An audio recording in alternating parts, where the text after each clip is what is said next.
Bismillahirrahmanirrahim. Assalamualaikum warahmatullahi wabarakatuh. Selamat pagi Bapak Ibu guru hebat yang ada di SMP Negeri 2 Wajak 1 Atap. Terima kasih untuk perhatiannya dan kesempatannya. Hari ini saya akan memaparkan tentang presentasi, yaitu menyebarkan pemahaman dan penerapan pengalaman budaya positif. Ini merupakan salah satu tugas saya untuk mendiseminasikan kepada warga sekolah di SMP Negeri 2 Wajak 1 Atap untuk memenuhi tugas modul 1.4, yaitu menyebarkan pemahaman dan penerapan pengalaman budaya positif. Oke, nah Bapak Ibu, tujuan pendidikan menurut Ki Hajar Dewantara yaitu menuntun segala kodrat yang ada pada anak-anak agar mereka dapat mencapai keselamatan dan kebahagiaan yang setinggi-tingginya, baik sebagai manusia maupun sebagai anggota masyarakat. Oleh sebab itu, pendidik itu hanya dapat menuntun tumbuh atau hidupnya kekuatan kodrat yang ada pada anak-anak agar dapat memperbaiki lakunya atau bukan dasarnya, hidup dan tumbuhnya kekuatan kodrat anak. Jadi kita itu hanya bisa menuntun anak, tidak bisa menuntut. Kita ibaratkan sebagai ini, misalkan kita sebagai petani menanam padi, ya tumbuhnya padi. Kita nggak bisa mengharapkan kita menanam padi tumbuhnya akan jagung kayak gitu. Terus memperlakukan tumbuhan padi kita juga tidak bisa menyamakan dengan kita waktu menanam kayak menanam jagung kayak gitu. Jadi kita hanya bisa menuntun, tidak bisa menuntut anak. Ya, hanya bisa menuntun anak didik kita atau sebagai fasilitator lah. Next. Oke, yang kita bahas di sini adalah budaya positif. Budaya positif di sekolah yaitu nilai dan kebiasaan di sekolah yang berpihak pada murid agar mereka dapat berkembang menjadi pribadi yang kritis, penuh hormat dan bertanggung jawab sesuai dengan profil pelajar Pancasila. Oke, jadi sudah ada ya budaya positif di sekolah kita ya. Contohnya seperti tiap pagi kita selalu menyapa anak didik kita di depan gerbang kayak gitu. Terus ada pembiasaan waktu hari Senin upacara, itu merupakan budaya positif. Terus misalkan hari Jumat kita selalu melakukan istighosa. Terus tiap Sabtu kita selalu melakukan kegiatan Sabtu bersih, gitu kan? Ya, itu adalah merupakan budaya positif yang sudah ada di sekolah kita. Next. Oke, jadi konsep inti dari budaya positif itu ada 8. Pertama, perubahan paradigma belajar, disiplin positif, terus nilai-nilai kebajikan, kebutuhan dasar manusia, motivasi perilaku manusia, posisi kontrol guru, keyakinan kelas, dan segitiga restitusi. Ini adalah yang akan kita pelajari hari ini. Bapak Ibu, di sini kita saling sharing ya. Jadi saya tidak menggurui, jadi kita saling belajar ya.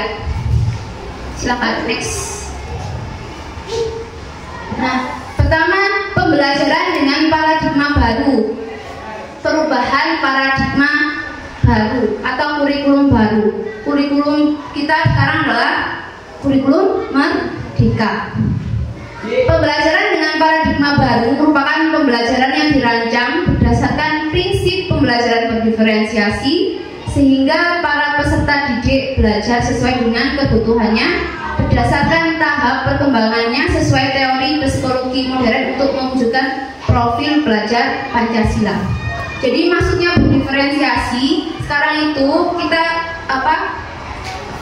pembelajarannya tidak hanya teacher center tapi harus student center. Jadi kita harus berpusat pada murid.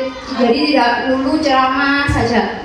Kayak kalau zaman dulu kan kita selalu ceramah. Saya yakin dari di SMP Negeri 2 Wajak 1 Atap ini sudah tidak menerapkan teacher center ya, tapi adalah student center. perubahan itu tidak akan langsung, jadi perubahannya bisa sedikit demi sedikit. Saya yakin Bapak Ibu guru bisa menerapkan student center ini. Next. Nah, dalam membangun budaya positif itu, sekolah dapat menyediakan lingkungan yang positif, aman dan nyaman agar siswa mampu berpikir, bertindak, dan mencipta dengan merdeka, mandiri, dan bertanggung jawab.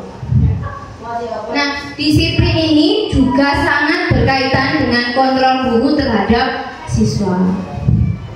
Jadi kita dalam membangun budaya positif itu harus menciptakan lingkungan yang positif dulu, lingkungan yang aman dan nyaman agar siswanya itu juga merasa nyaman. Contohnya lingkungan yang positif adalah kita misalkan guru saling berkolaborasi, terus murid juga saling berkolaborasi dengan guru kayak gitu. Jadi saling kompak ya. Next. Nah, ini ada miskonsepsi selama ini tentang teori kontrol dari Dr. William Goshen. Ilusi guru mengontrol murid, terus ilusi bahwa semua penguatan positif efektif dan bermanfaat, ilusi bahwa kritik dan membuat rasa bersalah mampu menguatkan karakter, terus ilusi bahwa orang dewasa berhak memaksa. Nah, ilusi guru mengontrol murid, kita itu sebenarnya tidak bisa mengontrol murid ya. Kita tidak bisa mengontrol murid. Iya sih, murid itu kayak merasa takut sama kita, patuh sama kita, tapi ternyata dalam hatinya ya kita nggak tahu kalau misalkan dia mematuhi kita itu karena takut kayak gitu. Jadi sebenarnya kita itu nggak bisa mengontrol murid. Terus ilusi bahwa semua penguatan positif efektif dan bermanfaat. Tidak semua penguatan atau kita memberi motivasi itu juga memberikan manfaat untuk anak tersebut, tidak. Kadang ada anak yang sudah dinasehati, sudah dimotivasi dengan kuat, ternyata nanti mengulangi lagi kesalahan yang sama gitu. Jadi itu hanyalah miskonsepsi ya Bapak Ibu. Terus ilusi bahwa kritik dan membuat rasa bersalah mampu menguatkan karakter, ini juga salah. Kritik dan membuat rasa bersalah itu kadang bisa malah menurunkan mental atau karakternya, membuat rasa bersalah. Terus ilusi bahwa orang dewasa berhak memaksa, itu juga tidak benar. Kita tidak bisa memaksa anak. Jadi kita tidak bisa memaksa anak. Kita orang dewasa, kita kan guru ya. Jadi tidak bisa memaksa anak. Kita guru sebagai orang dewasa tidak berhak memaksa. Kamu harus gini, itu tidak bisa ternyata. Itu adalah sebuah miskonsepsi dari teori kontrol. Next.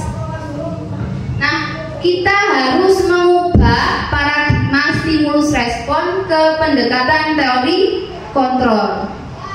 Stimulus respon sama teori kontrol. Misalkan pertama, realitas atau kebutuhan kita sama. Dari teori kontrol ternyata realitas atau kebutuhan kita berbeda. Terus semua orang melihat hal yang sama. Kalau dari stimulus respon, semua orang melihat dari hal yang sama. Kalau dari teori kontrol, ternyata setiap orang memiliki gambaran yang berbeda. Terus kalau dari stimulus respon, kita mencoba mengubah orang agar berpandangan sama dengan kita. Ternyata dari teori kontrol, kita itu berusaha memahami pandangan orang lain tentang dunia. Jadi tidak sama pandangannya. Kalau dari teori kontrol, perilaku buruk dilihat sebagai suatu kesalahan. Kalau menurut teori kontrol, semua perilaku memiliki tujuan. Orang lain bisa mengontrol saya kalau dari stimulus respon. Kalau dari teori kontrol, hanya Anda yang bisa mengontrol diri Anda. Jadi yang bisa mengontrol diri itu adalah diri kita sendiri. Saya bisa mengontrol orang lain. Kalau dari teori kontrol, Anda tidak bisa mengontrol orang lain. Jadi kita tidak bisa mengontrol orang lain. Pemaksaan ada pada saat bujukan gagal. Ini dari stimulus respon. Kalau dari teori kontrol, kolaborasi dan konsensus diciptakan pilihan-pilihan baru.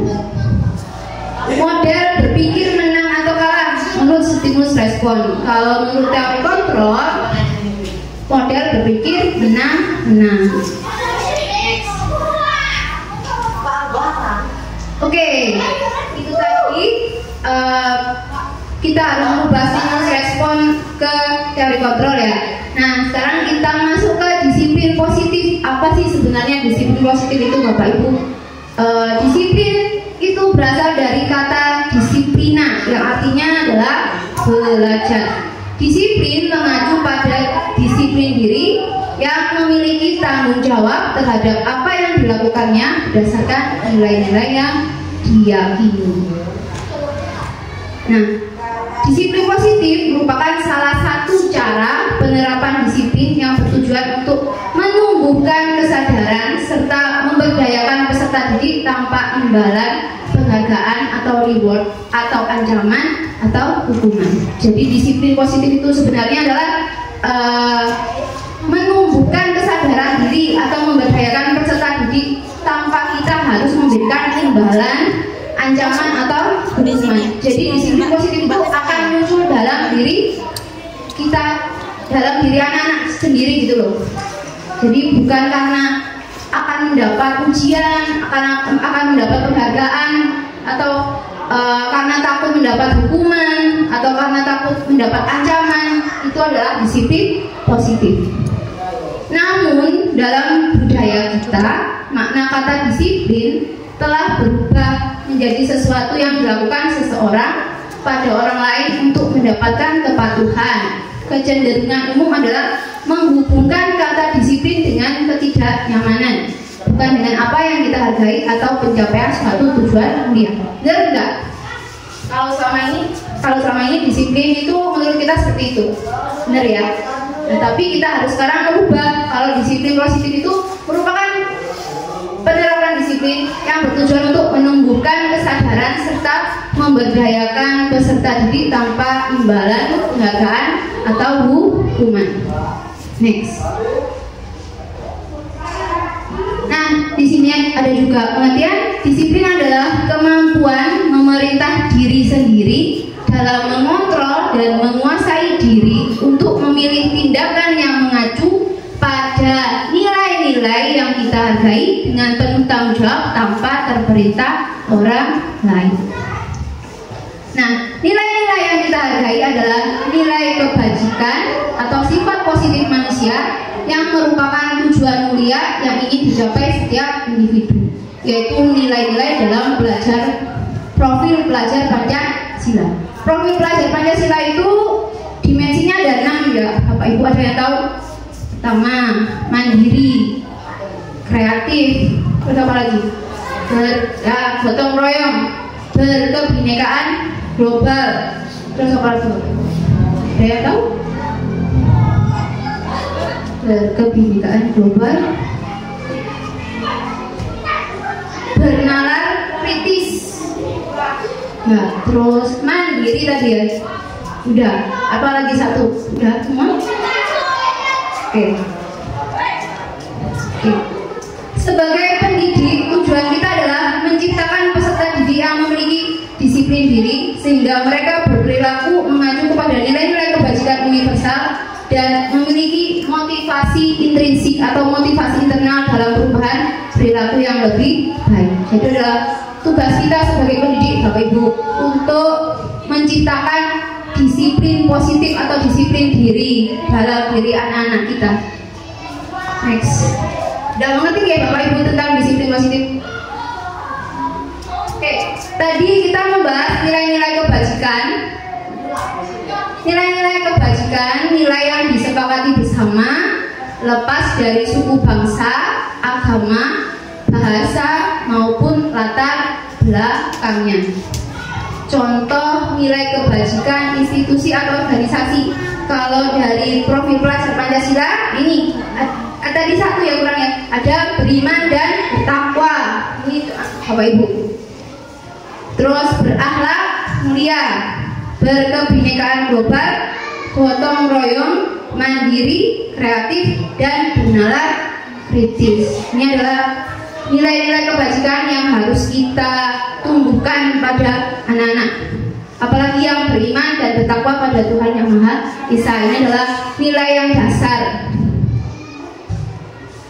Di sini gotong royong itu nggak cuma kayak misalkan kerja bakti itu ya. Gotong royong ini maksudnya adalah kita saling berkolaborasi, saling kompak antar warga sekolah, antar murid, antar guru dan murid, dengan kepala sekolah juga, dengan orang tua murid.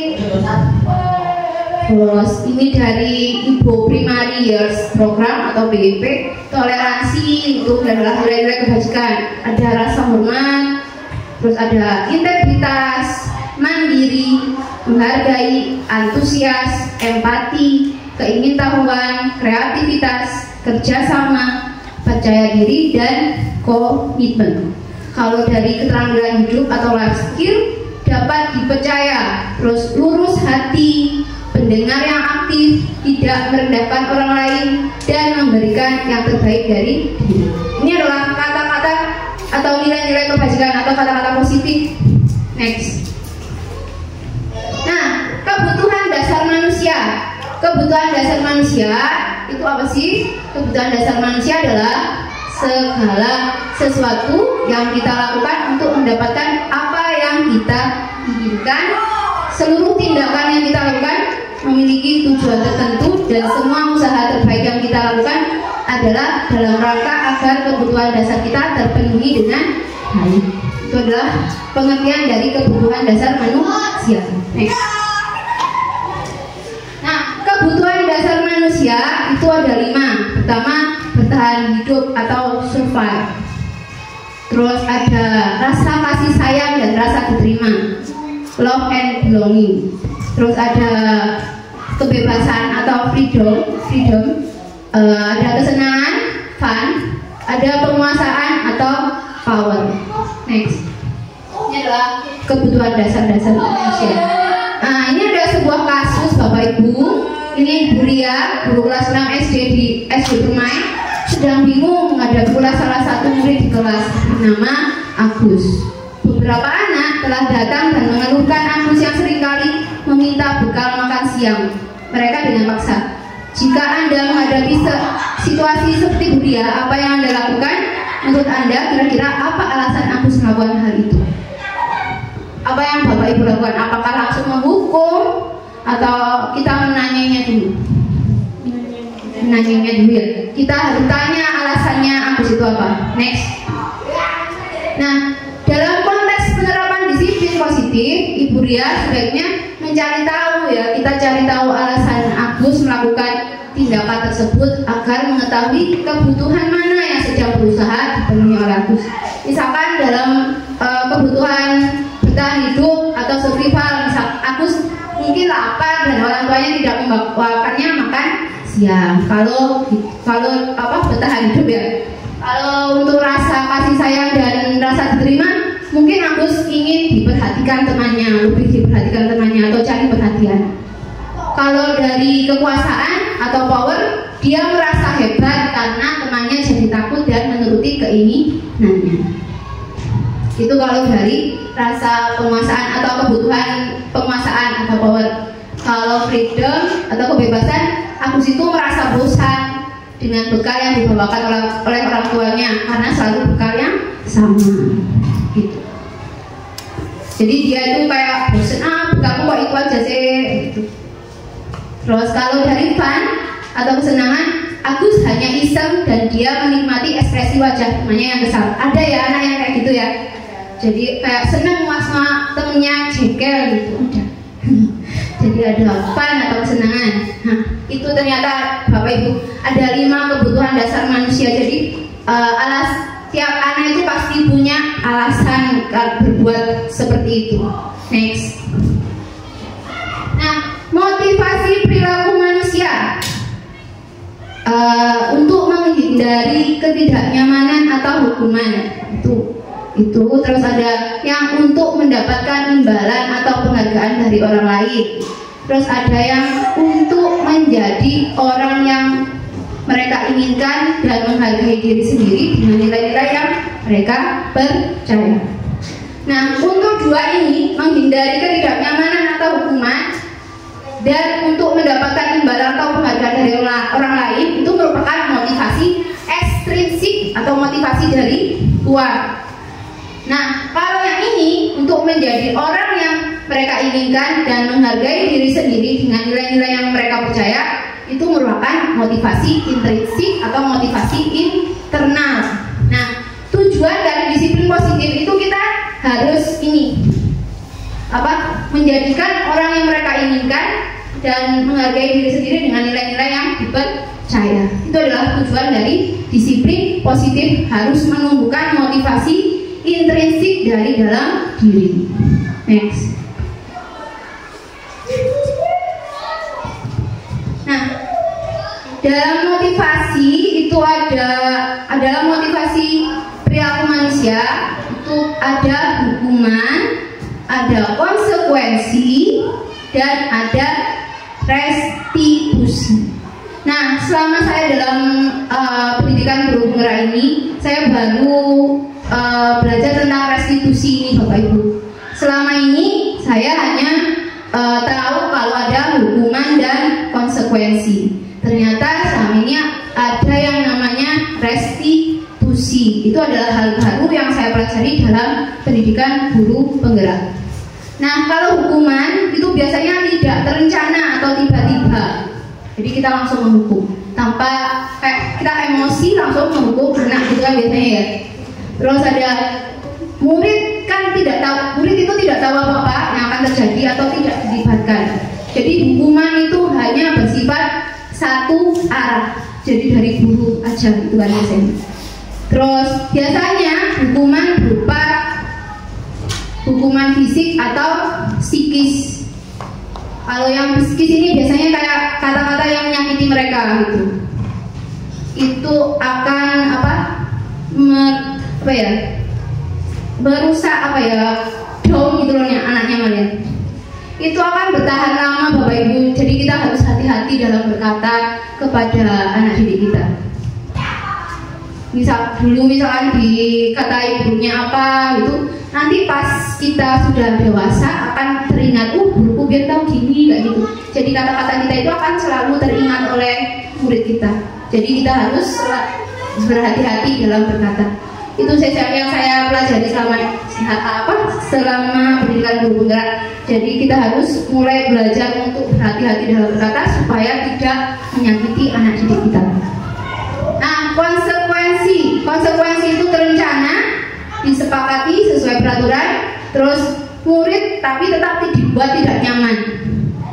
Sikap guru selalu memonitor murid, itu konsekuensi.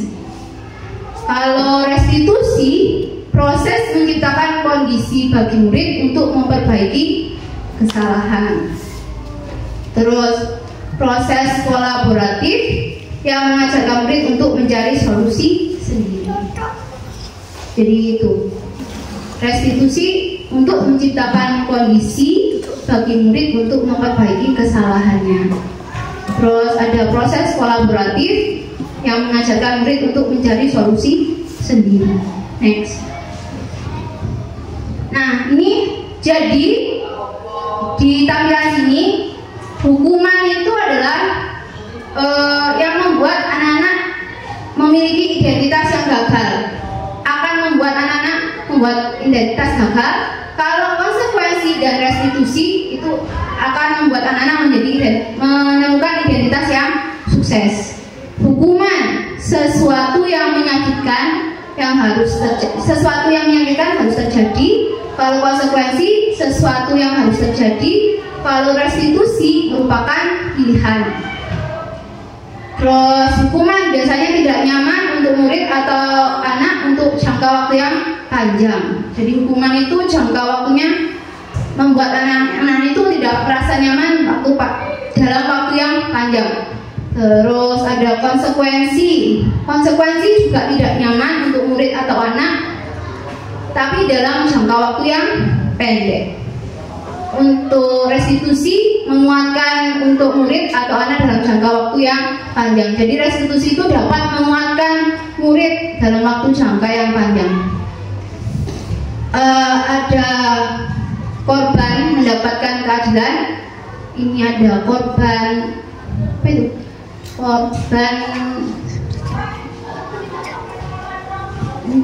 Korban merasa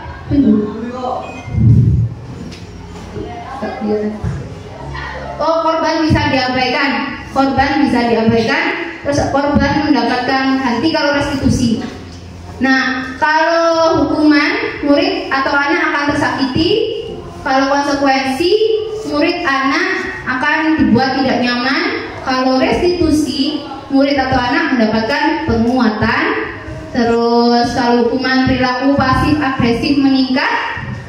Kalau konsekuensi, penguatan hanya bertahan dalam jangka waktu yang pendek. Nah, kalau restitusi, masalah akan terpecahkan. Terus kalau hukuman, sistem tidak akan berjalan bila murid tidak takut. Jadi kalau murid tidak takut hukuman, jadi sistemnya tidak akan berjalan. Jadi dia akan membantah atau tidak menaati karena merasa tidak takut, dikarenakan berarti gagal hukumannya. Untuk konsekuensi, memerlukan atau monitoring dan supervisi terus-menerus dari guru. Jadi kita harus memantau terus. Itu adalah konsekuensi. Kalau restitusi, murid belajar bertanggung jawab atas perilakunya.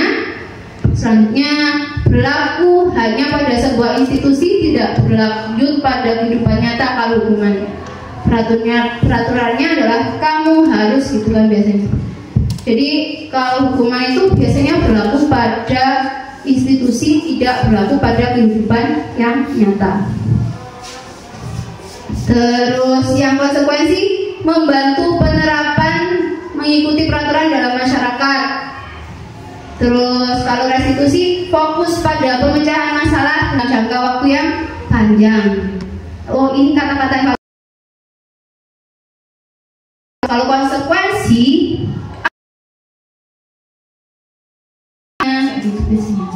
terus kalau restitusi, kata-kata yang meyakini. Terus apa yang bisa kamu lakukan untuk memperbaiki masalah ini? Itu adalah restitusi. Nah, untuk hukuman biasanya kalau untuk peraturan. Terus kalau restitusi, murid. Jadi hukuman itu bersifat negatif, kalau konsekuensi bersifat negatif. Jadi kita harus belajar untuk restitusi ini Bapak Ibu ya. Tidak hanya menerapkan hukuman kepada anak-anak gitu. Pelan-pelan Bapak Ibu.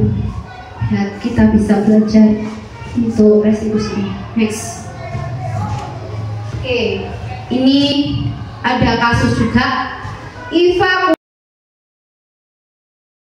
pada saat pelajaran tersebut berlangsung, dia lebih banyak berdiam diri atau menggambar di buku pelajarannya.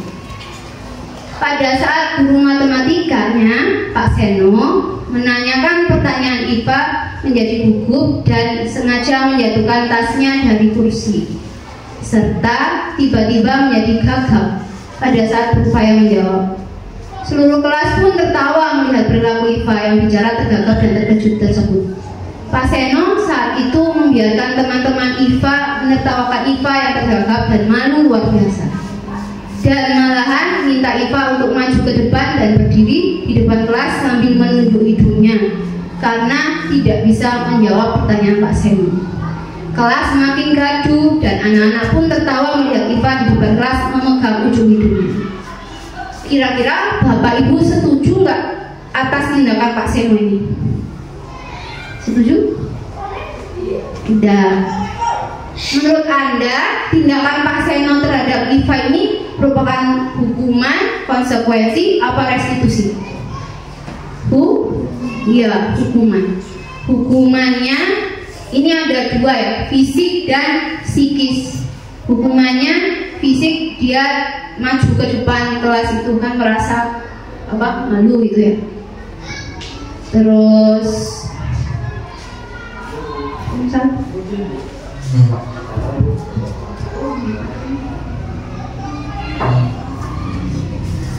oke, kita lanjutkan lagi. Jadi ini tindakan Pak Seno ini ada dua hukuman ya, hukuman psikis maupun fisik. Fisiknya mungkin dibawa, ya kan Bapak Ibu ya, fisik sama psikis ya. Dibawa ke depan, anaknya disuruh ke depan, terus ada kata-kata menunjuk hidungnya, terus ditertawakan kan jadi malu warna itu, jadi kayak daun gitu ya. Itu adalah hukuman. Jadi kita hari ini berusaha saat ini tidak berperilaku seperti Pak Seno ya. Next. Kita berlatih Bapak Ibu. Ini merupakan hukuman atau konsekuensi ya. Lari mengelilingi lapangan basket 2 kali karena terlambat hadir di sekolah. Itu merupakan hukuman atau konsekuensi? Hukuman. Ingat ya. Ingat-ingat ya jawabannya ya. Ini hukuman yang masuk. Membersihkan coretan yang dibuatnya di meja tulis. Itu hukuman atau konsekuensi? Konsekuensi. Murid diminta untuk push up 15 kali karena tidak menggunakan masker ke sekolah. Hukuman. Menggantikan kertas tugas teman yang telah dicoret-coret. Konsekuensi. Berjemur di lapangan basket pukul 12 siang karena mengobrol dengan teman. Hukuman. Murid diminta bertelanjang kaki sepanjang hari karena tidak menggunakan sepatu warna hitam sesuai peraturan sekolah. Hukuman setuju? Berdiri di depan kelas sambil mengangkat kaki satu karena tidak bisa menjawab pertanyaan. Merupakan hukuman. Kita lihat jawabannya ya Bapak Ibu. Next. Nah, ya, lari mengelilingi lapangan basket 2 kali karena terlambat dari sekolah itu adalah hukuman. Membersihkan coretan yang dibuatnya di meja tulis merupakan konsekuensi. Kalau push up 15 kali karena tidak menggunakan masker ke sekolah itu adalah hukuman. Menggantikan kertas tugas teman yang telah dicoret-coret itu adalah konsekuensi. Terus berjemur di lapangan basket pukul 12 siang karena mengobrol dengan teman adalah hukuman. Murid diminta bertelanjang kaki sepanjang hari karena tidak menggunakan sepatu warna hitam adalah hukuman. Berdiri di depan kelas sambil mengangkat kaki satu karena tidak bisa menjawab pertanyaan adalah hukuman. Oke. Udah mengerti ya Bapak Ibu beda antara hukuman dan konsekuensi? Di next. Oke, ada 5 posisi kontrol guru Bapak Ibu. Ada tipe penghukum, ada tipe pembuat merasa bersalah, ada tipe teman, ada pemantau, dan manajer. Selama ini posisi kontrol Bapak Ibu guru ada di posisi apa? Bu Ika ada di posisi apa? Teman. Bu Erlina? Ya. Teman. Ya. Oke. Kalau saya jujur ini ada penghukum, pemantau, teman, pembuat merasa bersalah. Kayaknya semua ini saya pernah. Jujur Bapak Ibu, saya pernah menjadi penghukum. Kita mungkin selama ini tanpa sadar pernah lah ya. Semuanya posisi pernah. Penghukum, pemantau, teman, pembuat merasa bersalah itu pernah. Nah, di antara posisi 5 ini yang paling kita harus lakukan adalah posisi manajer Bapak Ibu.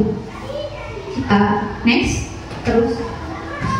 Nah, contoh penerapan 5 posisi kontrol guru Bapak Ibu. Ini ada kasus siswa tidak memakai atribut lengkap saat upacara. Kalau penghukum biasanya hormat pada bendera selama 1 jam gitu kan ya biasanya.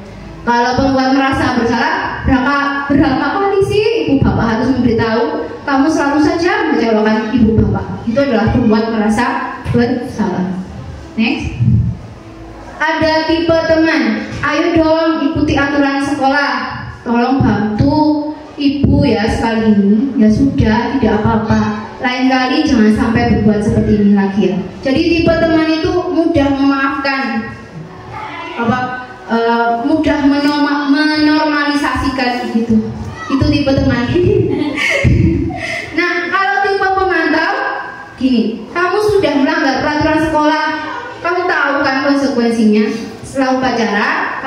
kembali ya atributnya ke koperasi dan jangan diulangi lagi. Jadi ini adalah tipe pemantau. Next. Nah, kalau tipe manajer biasanya seperti ini. Apakah kamu tahu kesalahanmu? Kira-kira bagaimana kamu memperbaiki kesalahan? Kayak gitu. Nah, untuk lebih mengerti tentang 5 posisi kontrol guru, saya juga ada videonya.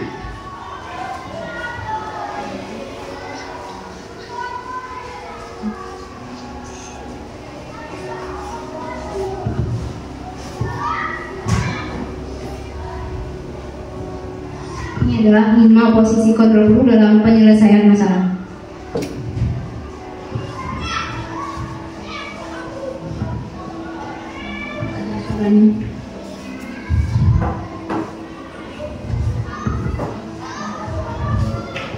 Dan gimana? Terus gak usah gitu aja, cuma coba.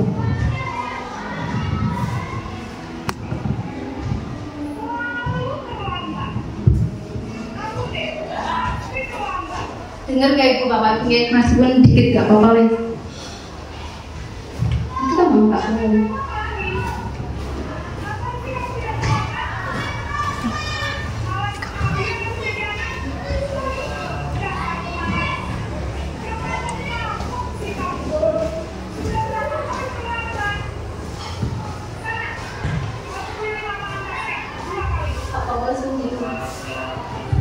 Ingat ya bapak ibu tadi ya.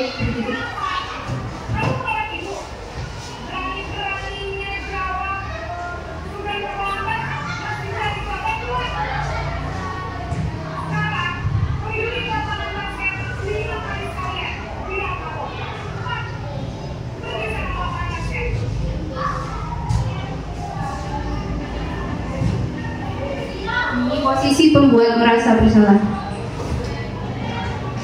Ini juga menciptakan identitas yang gagal.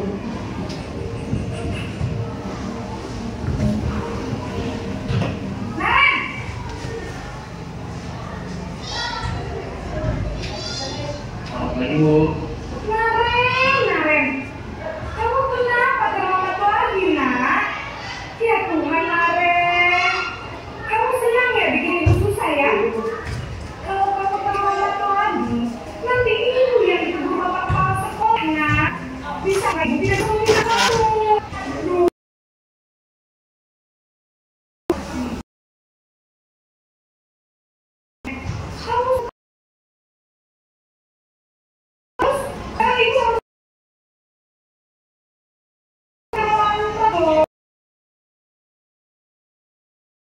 Maaf, Ya sudah, jadi jangan bikin ibu susah lagi ya, nak ya.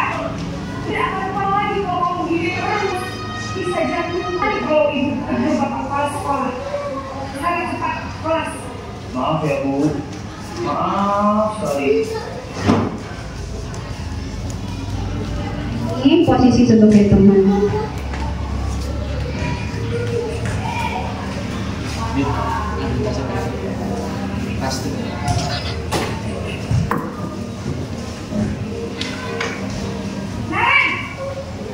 Ini membuat identitas sukses Bapak Ibu. Ibu. Wah, sudah berapa ini, nak? Selamat pagi ya, sayang. Iya Bu. Saya. Tadi ibu saya mau bangunkan saya Bu. Kamu mau menyalahkan ibu kamu. Kamu bukannya akan paling kenceng. Kok terlambat sih? Iya Bu. Saya memang terlambat bangun tadi. Jadi biar saya lari kencang, tetap nggak kejar Bu. Ya sudah sana. Nanti lain kali larinya lebih kenceng lagi ya. Biar gak terlambat lagi. Bikin seneng ibu. Demi ibu. Bisa kan? Bisa Bu. Ya sudah sana masuk kelas. Ibu beresin urusan absen kamu. Kamu ini ada tes saja. Kayak mudah memaafkan ya kalau posisi teman.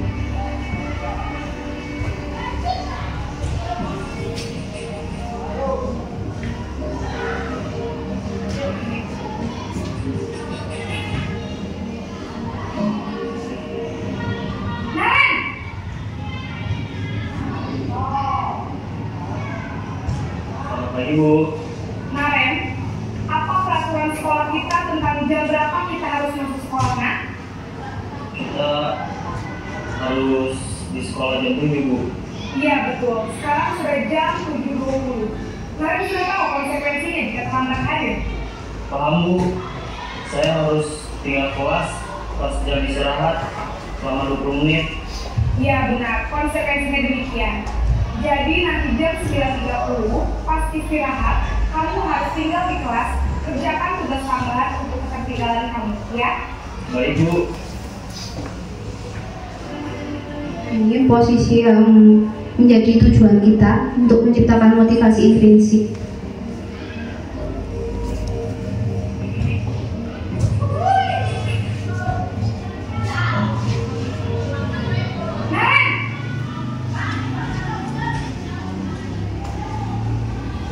Selamat pagi, Bu. Selamat pagi, Naren. Maaf, Bu. Saya terlambat.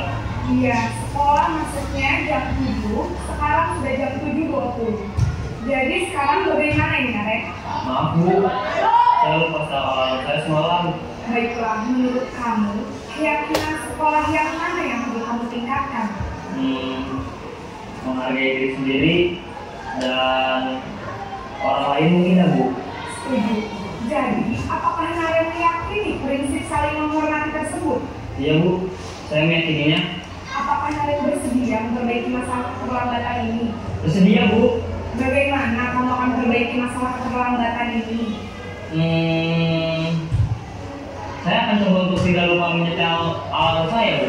Baik, kalau Naren lupa menyetel alarm di rumah, ada orang yang kira-kira bisa bantu mengingatkan tidak? Ada, Bu. Kakak saya, Kak Emma. Ada lagi selain Kak Emma? Selain Kak Emma, ada ibu saya. Baik, jadi yang mengingatkan Naren adalah Kak Emma dan ibu kalian. Kira-kira akan mulai set alarm kapan nih, Naren? Setelah pulang sekolah, akan segera saya lakukan. Baik, jadi Naren akan setel alarm untuk bangun besok pagi dan akan diingatkan oleh kakak dan ibunda Naren, ya. Ada lagi yang mungkin perlu dilakukan, Naren, agar tidak terlambat bangun lagi? Tidak ada, Bu. Baik, Naren, terima kasih untuk kerjasama kamu. Sekarang kamu perlu kembali ke kelas untuk belajar. Baik, Bu. Terima kasih. Baik, itu adalah 5 posisi kontrol. Yang paling ideal adalah posisi manajer, ya Bapak Ibu. Mungkin awal-awal akan sangat sulit, apalagi menghadapi murid-murid kita saat ini. Kalau digituin kadang anak-anak merasa semaunya sendiri kadang-kadang, ya. Kita masih belum bisa untuk gak apa-apa. Kita belajar pelan-pelan, ya Bapak Ibu, untuk tidak menerapkan hukuman saja. Hukuman memang perlu, tapi tidak melulu hukuman itu. Kita lanjutkan presentasinya di PPT.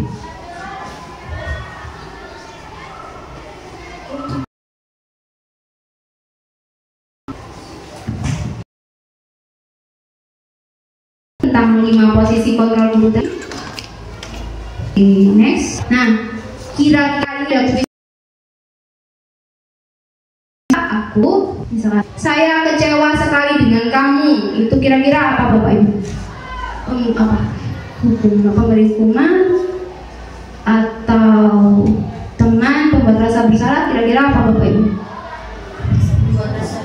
Ya, kita lihat lagi, ya, kita lihat jawabannya.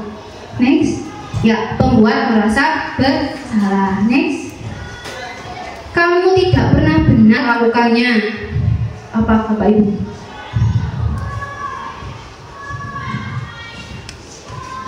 Hukuman, pemantau, atau pembuat merasa bersalah? Nggak apa-apa salah Bapak Ibu. Kita lihat jawabannya, ya. Kalau saya menghukum, tipe hukum. Next. Apa rencanamu untuk menyelesaikan masalah ini? Kira-kira apa? Manajer. Oke, kita lihat. Betul sekali Bapak Ibu, ke manajer. Next. Ayolah, lakukan demi Bapak atau Ibu, ya. Apa kira-kira? Teman. Kita lihat. Ya, teman. Next. kamu tidak pernah mendapat nilai jika tidak mengerjakan tugas. Kira-kira apa Bapak Ibu? Pemantau, coba kita lihat. Ya, pemantau. Next. Oke, Bapak Ibu, tadi kuisnya sudah. Jadi tadi kan ada 5 posisi kontrol ya Bapak Ibu ya. Jadi tipe penghukum atau pembuat merasa bersalah itu akan membuat identitas yang gagal. Terus tipe teman atau tipe pemantau itu akan membuat identitas berhasil atau sukses. Tipe manajer apalagi akan menghasilkan identitas yang berhasil atau sukses. Nah, 2 tipe ini merupakan kontrol dari luar. Teman dan pemantau juga kontrol dari luar. Kalau manajer kontrol dalam diri. Biasanya tipe penghukum itu menghardik, menunjuk-nunjuk, menyakiti, dan menyindir. Kalau pembuat merasa bersalah biasanya berceramah dan mengatakan seharusnya seperti ini, ibu kecewa sama kamu kayak gitu. Terus kalau teman membuat alasan-alasan untuk muridnya. Kalau tipe pemantau itu menghitung dan mengukur. Kalau tipe manajer mengajukan pertanyaan. Kalau motivasi guru berkata, penghukum itu kalau kamu tidak melakukannya, awas ya, rasakan gitu. Kalau pembuat merasa bersalah, kamu sudah tahu, ibu lelah sekali mengatakannya, ibu itu stres kayak gitu kan, pembuat merasa bersalah. Kamu kok begini terus ya kayak gitu. Kalau teman, ayolah lakukan demi ibu. Masa kamu tidak mau? Ingat tidak ibu pernah bantu. Terus pemantau, apa peraturannya? Kalau manajer, apa yang kita yakini? Apa yang bisa kamu kerjakan untuk memperbaiki masalah ini? Nah, kalau hasilnya, anak itu akan memberontak kalau tipe penghukum dan menyalahkan orang lain, terus kadang berbohong. Terus membuat merasa bersalah, dia itu akan menyembunyikan perasaannya, menyangkal dan berbohong juga. Kalau tipe teman, anak itu hasilnya akan ketergantungan dengan kita. Kalau tipe pemantau, itu menyesuaikan diri bila diawasi. Kalau tipe manajer, itu akan menguatkan pribadinya. Nah, kaitan dengan dunia berkualitas, murid kalau penghukum, murid meletakkan guru di luar dunia berkualitas, murid meletakkan guru di dalam dunia berkualitas. Kalau tipe teman, murid meletakkan guru sebagai orang yang sangat penting di dunia berkualitas. Kalau tipe pemantau, murid akan meletakkan guru peraturan dan hukum di dunia berkualitas. Terus murid meletakkan dirinya sebagai individu yang positif dalam dunia kualitas. Itu untuk tipe manajer. Terus untuk murid berkata, biasanya tipe penghukum itu adalah biarkan saja, nanti juga marah-marah lagi, biasanya gitu. Terus membuat merasa bersalah, maafkan saya bu, pak. Kalau tipe teman, saya pikir bapak atau ibu atau teman saya pikir bapak atau ibu teman saya. Ternyata begitu. Jadi dia itu akan menganggap kita sebagai teman. Terus tipe pemantau, berapa banyak bintang yang harus saya peroleh, berapa halaman yang harus saya tulis gitu. Biasanya tipe pemantau ini ada bukunya itu Bapak Ibu ya, ada buku penghubung. Biasanya anak-anak kalau nanti kan ada dapat bintang berapa gitu ya. Terus berapa yang halaman yang harus saya tulis, itu misalkan dia ada konsekuensinya, mendapat hukuman apa gitu. Terus kalau manajer, bagaimana caranya saya bisa memperbaiki keadaan kayak gitu. Nah, dampaknya pada murid ya, kalau tipe penghukum akan mengulangi kesalahan. Kalau tipe pembuat merasa bersalah, merasa rendah diri, jadi dia menjadi anak yang minder. Kalau tipe teman, lemah, tidak mandiri dan bergantung pada guru. Terus kalau tipe pemantau, menitik beratkan pada sanksi atau hadiah untuk dirinya. Jadi dia termotivasi karena adanya hadiah. Terus dia takut karena adanya sanksi. Terus tipe manajer, dia akan mengevaluasi diri dan tentang bagaimana cara memperbaiki diri. Dia akan menyadari dirinya sendiri. Next. Oke, ini ada untuk menumbuhkan motivasi intrinsik kan sebagai manajer nih Bapak Ibu, kita harus membuat keyakinan kelas. Apa sih keyakinan kelas itu? Mengapa keyakinan kelas? Mengapa bukan peraturan kelas? Next. Mengapa bukan peraturan kelas? Kenapa keyakinan kelas? Nah, ini ada jawabannya. Mengapa sih kita memiliki peraturan tentang penggunaan helm pada saat mengendarai kendaraan roda 2 atau motor? Kira-kira kenapa Bapak Ibu? Untuk keselamatan. Jadi kan kita yakin akan selamat kalau kita memakai helm ya. Tidak hanya sekedar peraturan kan Bapak Ibu. Kita untuk melindungi diri kita kan ya, untuk keselamatan. Terus, mengapa kita memiliki peraturan tentang penggunaan masker dan mencuci tangan pada saat COVID dulu? Karena apa? Karena kita takut terkena virus kan ya. Kita yakin kalau nggak pakai masker kita akan terkena virus, terpapar virus. Itu adalah apa? Kita yakin karena apa?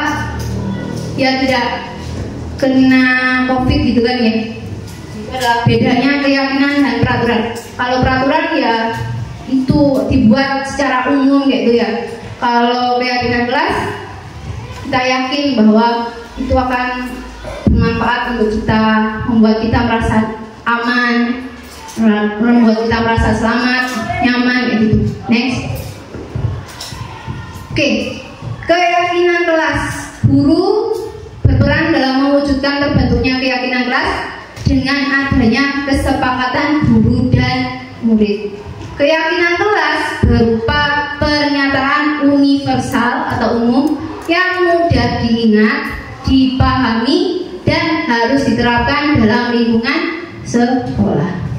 Pembentukan dari peraturan-peraturan yang telah ditetapkan merupakan proses untuk menciptakan disiplin positif dari siswa, sehingga dengan kesadaran yang penuh akan melaksanakan ketentuan tersebut dengan penuh tanggung jawab. Oke, ini adalah prosedur pembentukan keyakinan kelas. Biasanya keyakinan kelas ini di awal pembelajaran Bapak Ibu. Pertama, untuk membentuk keyakinan kelas, kita mempersilakan warga sekolah atau siswa kita untuk mencurahkan ide tentang peraturan yang akan disepakati. Itu biasanya. Terus kita sebagai guru mencatat semua masukan atau curah pendapatnya anak-anak. Terus kita harus mengganti kalimat negatif menjadi kalimat positif. Misalkan ada keyakinan kelas itu dilarang terlambat datang ke kelas gitu ya, kita ganti hadir tepat waktu. Jadi dalam keyakinan kelas itu tidak ada kata-kata negatif, tidak boleh ada kata dilarang, jangan, tidak boleh gitu. Itu nggak ada, harus menjadi kalimat positif. Tidak boleh mencontek, misalkan kita ganti dengan jujur gitu. Tinjau kembali curahan pendapat yang terkumpul dan susun menjadi keyakinan kelas atau sekolah. Jadi setelah menjadi kalimat positif, kita tinjau lagi apakah sudah cocok, apa belum, kayak gitu. Apakah sudah sepakat, apa belum. Tinjau ulang keyakinan kelas yang sudah disusun 3-7 keyakinan. Tidak usah banyak-banyak Bapak Ibu. Kalau peraturan kan biasanya tata tertib itu buahnya ya. Kalau keyakinan kelas cukup 3-7 saja. Misalkan contohnya di kelas itu misalkan hadir tepat waktu, jujur, terus apa lagi, saling menghormati, 3 saja cukup itu Bapak Ibu. Terus setelah itu meninjau dan menyetujui dengan menandatanganinya. Yang menandatangani adalah guru tersebut dengan anak-anak di kelas itu. Apakah sudah sepakat itu? Terus keyakinan kelas bisa ditempel di dinding kelas gitu. Itu Bapak Ibu. Next. Nah ini peraturannya, misalkan selalu kembalikan buku ke tempatnya, berarti keyakinan kelas atau nilai kebajikan yang dituju adalah tanggung jawab. Dilarang mengganggu orang lain, berarti keyakinan kelasnya atau nilai kebajikan yang dituju adalah menghormati orang lain dan diri sendiri. Terus hadir di sekolah 15 menit sebelum pembelajaran dimulai. Itu berarti menghormati orang lain, komitmen pada tujuan. Pokoknya artinya adalah berkomitmen misalkan. Dilarang melakukan kekerasan, berarti keselamatan atau menghormati orang lain. Dilarang menggunakan narkoba, berarti nilai kebajikan yang dituju adalah kesehatan. Bergantian atau menunggu giliran, menghormati orang lain. Terus kesabaran, gunakan masker, itu adalah kesehatan dan keselamatan. Terus jangan berlari di kelas atau koridor, itu untuk nilai kebajikan, keselamatan dan keamanan. Next. Oke, terakhir Bapak Ibu, ini adalah segitiga restitusi. Itu ada 3 tahap Bapak Ibu. Apa sih segitiga restitusi itu? Suatu proses dialog yang dijalankan oleh guru agar dapat menghasilkan murid yang mandiri dan bertanggung jawab. Itu pertama adalah menstabilkan identitas, validasi tindakan yang salah, dan menanyakan keyakinan. Next. Menstabilkan identitas. Berdasarkan prinsip membuat kesalahan adalah bagian dari proses pembelajaran. Ini kata-katanya gini, berbuat salah itu wajar. Tidak ada manusia yang sempurna. Ibu bapak juga pernah melakukan itu. Ibu bapak tidak mau mencari siapa yang salah, tapi ibu bapak ingin mencari solusi dari permasalahan ini. Nah, kamu berhak merasa begitu. Next. Kalau validasi tindakan yang salah, berdasarkan prinsip setiap perilaku berupaya memenuhi suatu kebutuhan tertentu. Nah, biasanya kata-kata yang dipakai adalah kamu pasti punya alasan mengapa melakukan hal itu. Padahal kamu bisa melakukan yang lebih buruk dari ini ya. Kamu patut bangga karena telah melindungi sesuatu yang penting buatmu. Kamu melakukannya karena mempertahankan sesuatu yang penting bagimu. Next. Terakhir, menanyakan keyakinan. Berdasarkan prinsip teori kontrol bahwa pada dasarnya kita termotivasi secara intrinsik. Apa keyakinan kelas kita? Nilai-nilai apa yang telah kita sepakati bersama? Seperti apa gambaran sebuah kelas yang ideal menurut kamu? Kamu tuh ingin menjadi orang yang seperti apa sih? Next. Nah, ini adalah contoh video restitusi yang sudah saya buat.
Karena tadi mendengar dari ketua kelas katanya kamu harus bantu ya sama aku. Ya bu, harusnya saya bisa sih. Kenapa sih kok bisa? Lagi terus-terusan menanggap usaha saya. Ya juga selalu menyampaikan dan tugas solusinya. Oh gitu. Ya wajarlah kalau kamu marah dan besar jika itu ada di posisi kamu, itu juga pasti akan melakukan hal yang sama. Ya dulu. Lalu apa yang kamu lakukan terhadap kamu? Saya melakukan itu tentang lagi yang rumah dan tanpa sadar saya meminta misalnya. Oh gitu. Pasti kamu berbuat seperti itu ada alasannya kan? Alasannya apa? Iya ya bu. Masa saya berbeda? Saya sedang selesai yang tapi lagi malah menyerempet terus dan saya tidak mau berusaha sendiri. Ya wajarlah kalau kamu merasa marah karena tidak rela perusahaan itu dicontek kan. Itu sangat menghargai tindakan kamu yang tidak berbuat yang lebih buruk. Kamu tidak misalkan kamu tidak memukul, tidak menyakiti hati juga. Sekarang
ya. Sekarang sama boleh kembali ke kelas. Assalamualaikum. Nama saya Samuel dan Saudara. Saya senang sekali diajak Bu Intan untuk berdiskusi, untuk mengendalikan amarah saya karena ulah iman setelah saya. Saya harus banyak bersabar dan saling menghormati teman-teman saya.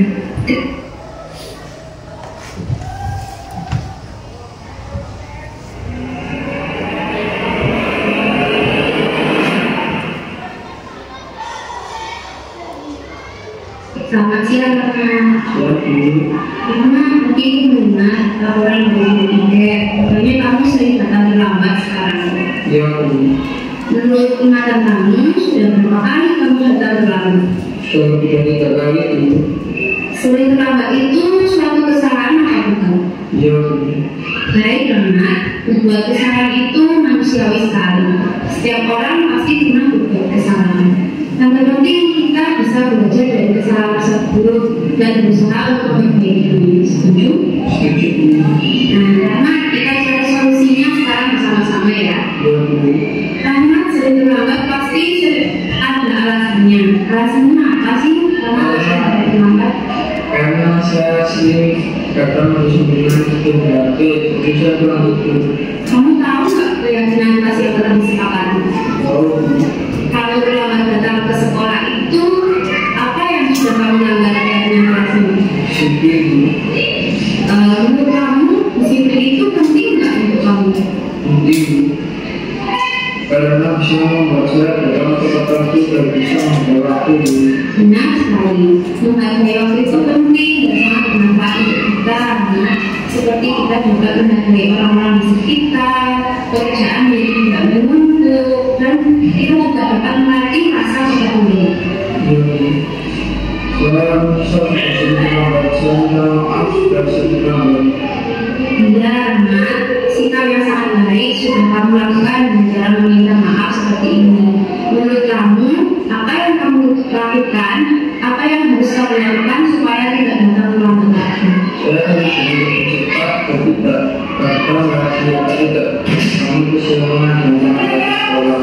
Baik, karena kamu sudah menemukan solusinya sekarang. Nah, sekarang ibu akan bekerja sama dengan orang tua kamu, berusaha agar kamu tidak datang terlambat lagi ke sekolah ya. Sekarang, Emak boleh kembali ke kelasnya. Terima kasih. Sudah sama-sama. Salam. Assalamualaikum warahmatullahi wabarakatuh. Perkenalkan nama saya Rahmat Abdurrahman. Terima kasih Bintang. Saya sangat sekali berdiskusi dengan Bintang untuk menemukan solusi dari kesalahan yang telah saya lakukan. Selanjutnya saya tidak akan mendatang lagi supaya tidak terlambat di sekolah. Oke, Bapak Ibu, itu tadi contoh dari video segitiga restitusi.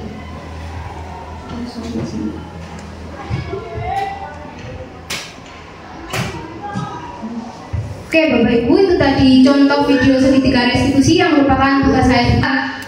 Next. Nah, kita sampai di penutupnya, Bapak Ibu.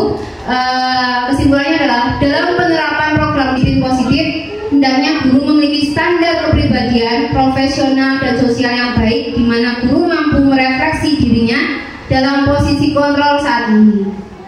Jadi, bagaimana perjalanan dirinya sebagai among atau manajer yang menuntun murid-muridnya menjadi insan yang mandiri, merdeka, dan bertanggung jawab. Ini merupakan dasar dari standar nasional pendidikan. Terima kasih Bapak Ibu atas perhatiannya, atas waktunya.